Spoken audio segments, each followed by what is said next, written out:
They say some truths are never meant to be spoken aloud, but what if they're written down, hidden right in front of us? Deep within the quiet halls of Balmoral Castle, Princess Anne stumbled upon something no one expected. Behind a drawer in an old jewelry box that once belonged to Princess Diana, she found a note. This note stirred up memories, reopened old wounds, and brought tears to the most composed royal of them all. It wasn't meant for the public, nor was it meant to be found, but it was. And what Diana had written inside changed everything. The discovery began with a simple, unplanned detour. Princess Anne had been searching for a set of old sketchbooks her father had stored at Balmoral. The attic corridor hadn't been touched in years. The paint was peeling and dust covered the brass doorknobs. It was the kind of forgotten space nobody needed anymore but couldn't quite let go of. Anne stepped into the room slowly, the wooden floor creaking beneath her boots. Soft light filtered through a narrow window, casting shadows across old trunks and furniture draped in white sheets. One small dresser stood uncovered, as if someone had left in a hurry and never returned. There was something about it that made her pause. When her hand brushed the drawer, a flicker of memory stirred. This room had once been Diana's refuge during summers at Balmoral, a quiet escape from the noise and tension. Anne had thought everything had been cleared away after Diana's passing. But here it was, a small rosewood jewelry box, quietly coated in dust, unmistakably Diana's. Anne hesitated before opening it, not from fear, but out of reverence. She lifted the lid slowly. The velvet lining inside had faded with time, but still carried the faint scent of Diana's favorite perfume, roses with a hint of jasmine. The box wasn't filled with jewels or treasures, just a single sapphire ring, an antique brooch, and a silver hairpin. Beautiful, yet ordinary in the royal context. Then Anne noticed something unusual. The velvet lining wasn't fully fixed down. It had been gently lifted at one edge, not enough to be obvious, but enough to suggest something was hidden underneath. Curious, Anne slipped her fingers beneath the lining and found a neatly folded cream-colored envelope. It bore no seal, no date, only 4 words handwritten in Diana's unmistakable script. To my sons and her. Anne's breath caught. Time seemed to stop as the weight of those words settled on her. She sat down on the edge of a trunk, holding the letter carefully in both hands. It wasn't just the handwriting that stunned her. It was the meaning behind it. Diana had written this knowing it might someday be found, but perhaps not by her. Anne looked down at the note again, uncertain whether to open it. A flood of memories surged. Quiet conversations long forgotten, exchanged glances at tense family gatherings, moments when Diana's eyes spoke louder than her words. Now, years later, a whisper from the past arrived on a folded piece of paper. Anne finally unfolded it. The ink was still vivid. The opening line tightened her throat. This wasn't merely a message. It was a secret that had waited patiently for years, hidden beneath velvet and the scent of roses. And Anne was the one who found it. To my sons and to her. She stared at those words again, her eyes tracing the uneven ink. To my sons and to her. The phrasing unsettled her. It was vague, haunting. Who was her? And why had Diana separated that person from William and Harry? The uncertainty squeezed Anne's chest like a tightening rope. She turned the envelope over, hoping for another clue, but it was blank. Only the softness of the paper hinted at the care with which Diana had chosen it. Taking a deep breath, Anne opened the letter. The first line hit her softly, like a voice from the past. If you're reading this, it means something I feared has come to pass. I've been silenced in ways I never imagined. Anne's fingers trembled. The words weren't dramatic. They were raw and aching. It was as if Diana had written them late at night, with no one else to confide in. To William and Harry, if this reaches you, know that I loved you more than my own breath. And to her, you who found this, know that I trusted you to understand what others never could. Anne's breath caught. Her? Did Diana mean her? It was true they hadn't been close in the usual way. Anne was reserved and duty-bound. Diana, emotional and instinctive. Yet there was an unspoken bond between them, especially during moments when both felt isolated by the royal machine. Anne had seen the fractures in Diana long before the world did, and Diana had once quietly told Anne she admired her strength, a strength that needed no applause. The letter went on. There were things I could never say aloud, not to the press, not even to my sons. But I needed someone inside the family, someone untainted by titles or tradition, to know the truth. If that person is you, then I pray you guard what I'm about to share with your life. Anne's chest tightened. A cold stillness filled the room. This was no longer just curiosity, it was a heavy responsibility. This note wasn't left to spark scandal. It was a vault Diana had carefully opened, aware that the wrong eyes could weaponize it. Anne read on, each line more personal than the last. Mentions of private conversations, fears Diana had never spoken of publicly, events Anne half-remembered now painted in a new light, but the words to her echoed louder than ever. Was it truly Anne Diana had meant? Or had she unknowingly opened a letter never intended for her? The ambiguity pressed on her like an unshakable question. Yet Anne couldn't turn away. She couldn't put the letter back.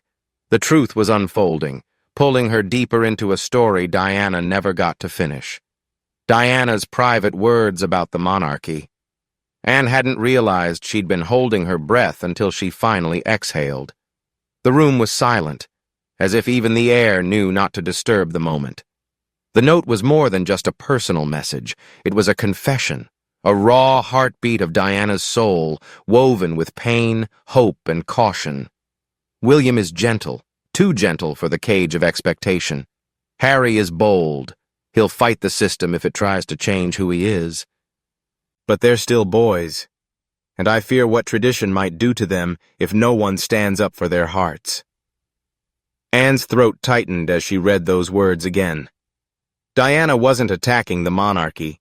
She was mourning how it shaped and sometimes crushed the people within it. There was no anger in her tone, only sorrow. A mother looking ahead, afraid for the future her children faced. I've made mistakes. I've spoken too loudly when I should have stayed quiet, and stayed silent when I should have screamed. But I see now how loneliness makes you do strange things. I don't want them to inherit that silence, not the kind that eats you alive behind gilded walls. Anne blinked back tears. This wasn't the tabloid version of Diana.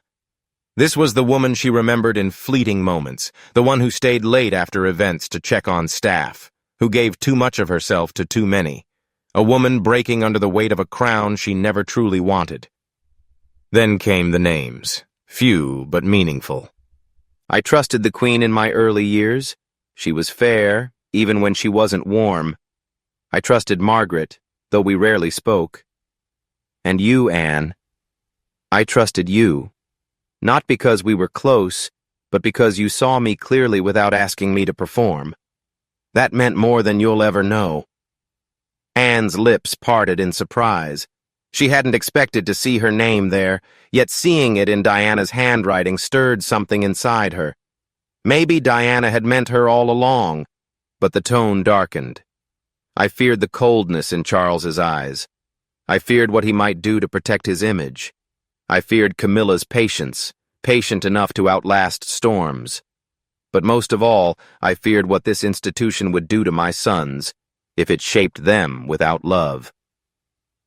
Anne set the letter down for a moment, feeling the weight of the paper grow heavier. These weren't idle thoughts. They were dangerous truths that could create powerful enemies. Yet Diana hadn't left them for the world to see. She'd hidden them away, beneath velvet and pearls. She hadn't wanted ruin. She wanted to preserve something precious. Looking around the quiet room, Anne felt a chill creeping through the walls. This was more than a window into Diana's mind. It was a mirror reflecting the monarchy as seen through the eyes of someone it had both crowned and crushed. And Anne was only halfway through the letter.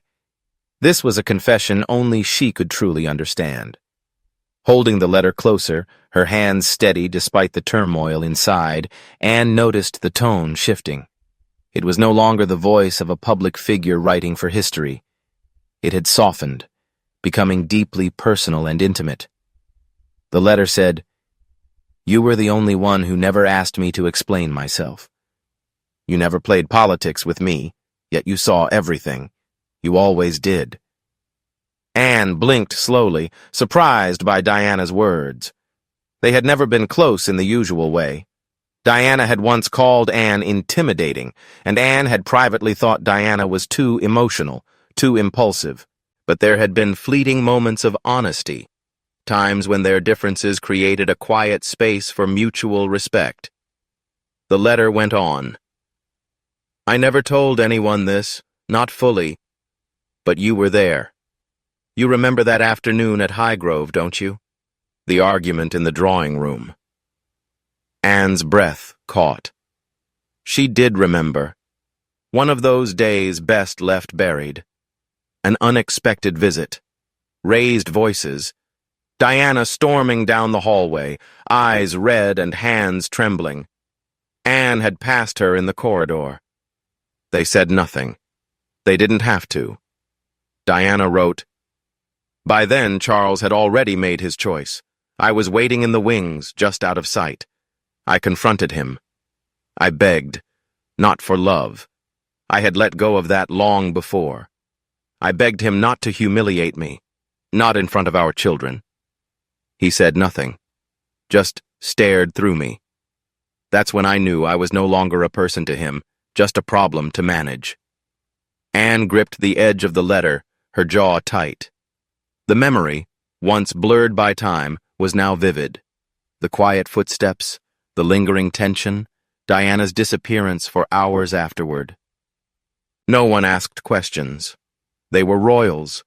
Silence was survival. But now Diana laid it all bare. "That day broke me," the letter said. "Not because of what was said, but because of what wasn't. And you, Anne, you were the only one who saw me afterward and didn't look away." Anne swallowed hard. She recalled passing Diana later that evening, wrapped in a shawl, sitting on a bench beneath the trees. Anne had stopped beside her, stood quietly, said nothing. Diana looked up with swollen eyes and whispered, "It's all happening, isn't it?" Anne had only nodded. They never spoke of it again until now. Anne looked down at the letter, feeling the weight of that unspoken moment. The truth Diana had buried wasn't just scandal or heartbreak. It was the loneliness of being invisible. And in that single moment, years ago, Anne had unknowingly acknowledged her pain. Now, through these words and memories, Diana was finally saying thank you. Carefully unfolding the last part of the note, Anne felt something beneath it shift.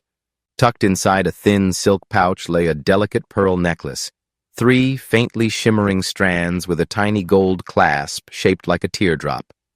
It wasn't part of any royal collection. It wasn't grand or ceremonial. It was intimate and personal, almost too simple to be royal. Her fingers traced the pearls slowly. They were cool, light, and gently worn, clearly meant to be used, not just stored away. Anne glanced back at the final paragraph, its tone now soft and tender. "This necklace isn't just mine," Diana had written. "It was given to me during a season when I had nothing left to offer but my sadness. He gave it to me not for what I was to the world, but for who I was in silence." That was the first time I felt truly seen in years. Anne held the letter still, the weight of those words settling deep inside her. The word he hung heavily between the lines. Diana never named him, But Anne didn't need the name to understand. There had been whispers, quiet talks behind closed doors. Diana's relationships outside the royal family always sparked speculation, but Anne had never entertained those rumors, not out of loyalty to the crown, but out of respect for privacy. Now, the truth rested quietly in her hands. The pearls weren't about romance or rebellion. They symbolized identity. Diana reclaiming something fragile and beautiful amid her emotional turmoil. By placing the necklace in the box alongside the note, Diana had entrusted someone to understand her, not judge, not expose, but simply understand. Anne blinked, her vision blurring with unshed tears. She hadn't cried like this in years. She wasn't the emotional type. She was steady, practical. But this wasn't about mourning Diana's death. It was about finally hearing her voice, raw and unfiltered, far from tabloids and history books. One line from the letter brought the tears fully to the surface. If you're the one holding this, then you were never as distant as they said. You were just the only one strong enough not to pretend. That's why I'm giving this to you. To carry, to remember, and maybe to heal some of what was broken in both of us. Anne laid the necklace in her palm, watching how the light caught each pearl. Diana hadn't chosen diamonds or sapphires. She chose pearls, the only gem formed through irritation and suffering. The metaphor was impossible to ignore. She pressed the necklace gently to her chest as if grounding herself. The weight was nearly nothing, but the meaning was everything. This wasn't a gift to keep, it was a story to protect. A final whisper from a woman the world never truly understood. And Anne, without fully knowing why, felt entrusted with something far more precious than crown or title. Diana's truth wrapped in pearls and silence, now passed to her. The question of telling William lingered. For 3 nights the necklace lay untouched on Anne's bedside table. Each evening she glanced at the 3 perfect strands, motionless yet somehow pulsing with unspoken meaning. The letter stayed folded inside her desk drawer, hidden from eyes that would never grasp its depth. But the words lived inside her, their weight echoing through every corner of her thoughts. She read the letter again, twice, slowly, not just to remember, but to understand. Diana hadn't explicitly asked for the message to be passed to William, but the unspoken meaning was clear. To my sons, and to her. Anne had become her. She accepted that now. The note had chosen her, not as a vault to hide secrets, but as a vessel to carry them. But how do you give your nephew a piece of his mother's pain, wrapped in memory and pearls? William was no longer a child. He was a husband, a father, a future king. But to Anne, he was still the quiet boy who once sat beside his mother on the Balmoral lawn, tugging at her sleeve, asking endless questions about why the clouds moved faster in Scotland. He carried the same sadness in his eyes now, only better hidden. Anne understood the power of restraint. It was the unspoken code she had lived by all her life. Emotions were managed, never displayed. Pain was dealt with behind closed doors, not shared through handwritten confessions. Yet something inside her shifted. This letter wasn't an invitation to gossip or reopen old wounds. It was a bridge from mother to son, from truth to healing. Still, the risk gnawed at her. What if the letter stirred up feelings William had finally come to terms with? What if it cast his father in shadows he wasn't ready to face again? Worse, what if it changed how he saw Anne, not as the aunt who respected silence, but as the bearer of ghosts? Then, one morning as she watched the sun rise over the fields, Anne remembered Diana's final line. Not everything needs to be shouted, but some things deserve to be heard by the right ears. She nodded quietly, her decision made. She wouldn't force the moment. She wouldn't present the letter with fanfare or ceremony. Instead, she would invite William quietly, privately, just the two of them, no titles between them.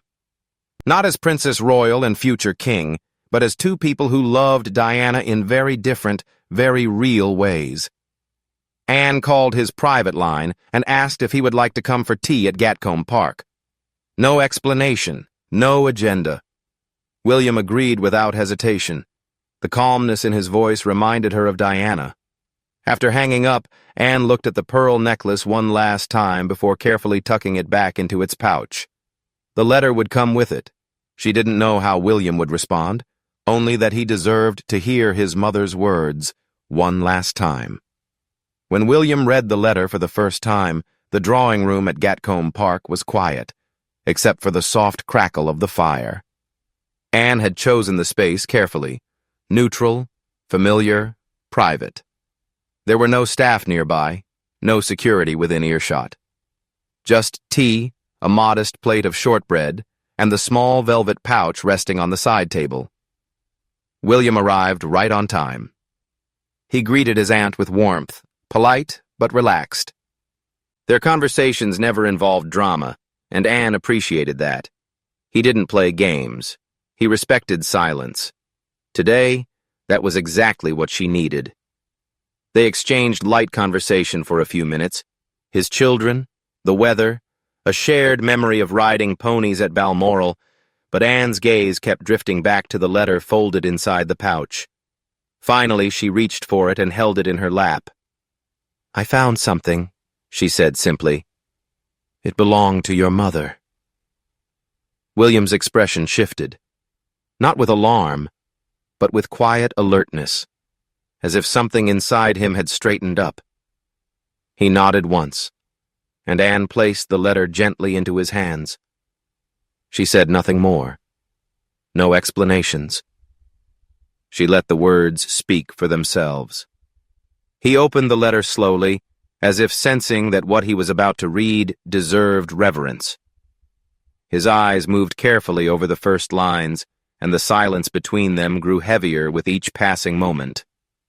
Anne watched as his jaw tightened.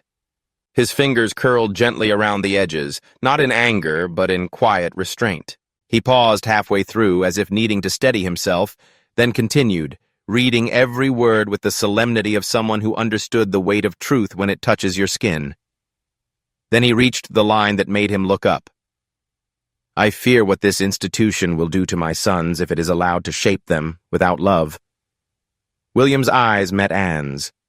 There was no blame there, only a deep, haunting question. Did she really feel so alone? Anne nodded slowly. No words were needed. The answer was clear in her eyes.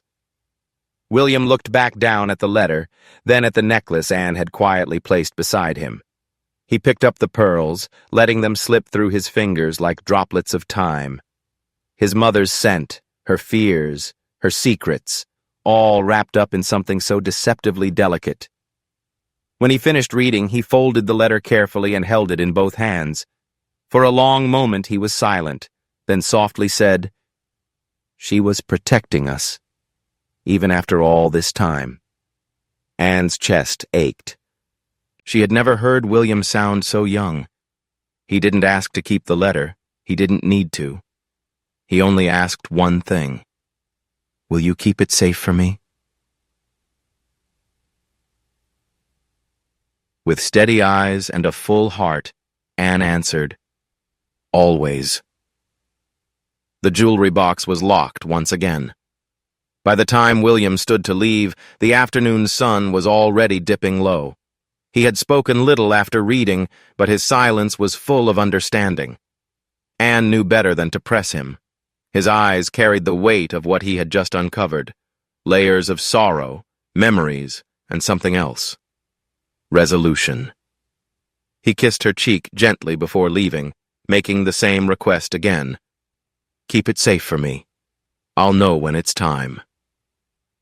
Anne watched his car fade down the gravel driveway. The countryside settled into calm and quiet once more. She stood at the window a long time, holding the letter in one hand and the pouch in the other.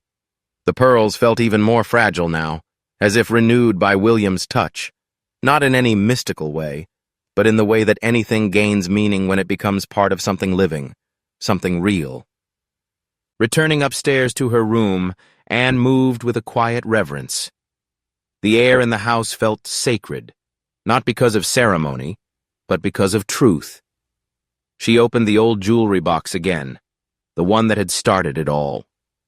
The faint scent of aged roses lingered, mingling now with a sense of closure. She unfolded the silk lining with deliberate care, almost like a ritual. The letter went in first, followed by the necklace. She smoothed the fabric back over them, pressing gently until the contents were hidden once more. It didn't feel like hiding. It felt like preserving, like placing a piece of time in a capsule, meant only to be opened when truly needed. Her hand lingered over the lid a moment longer before she closed it. The soft click of the latch sounded louder than expected, echoing through the stillness of the room. From her drawer, she pulled out a small brass key, the original one matching the old lock, and slowly turned it, sealing the box shut. Anne sat beside the box for a moment, not because she doubted what she'd done, but to make peace with it. This was more than just protection. It was an act of honor.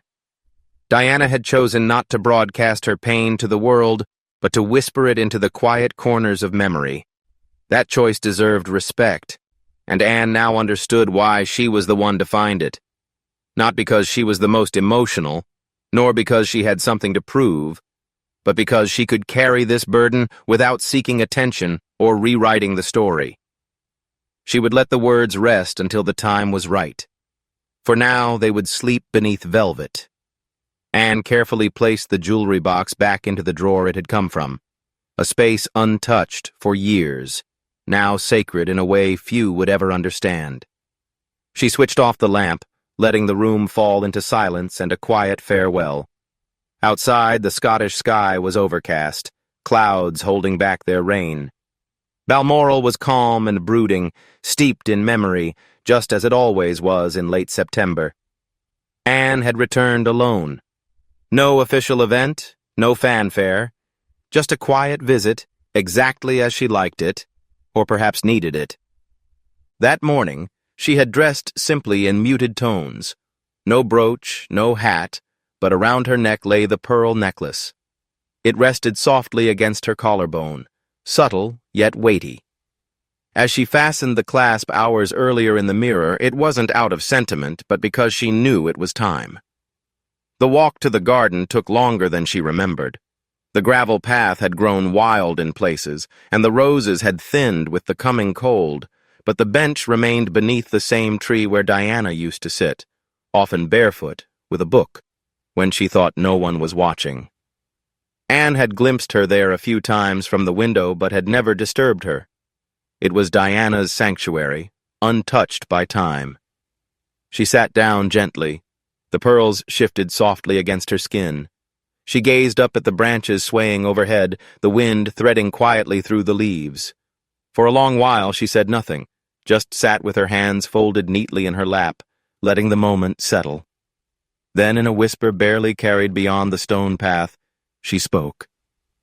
"I understand now, Diana." It wasn't a dramatic statement, nor was it meant to be.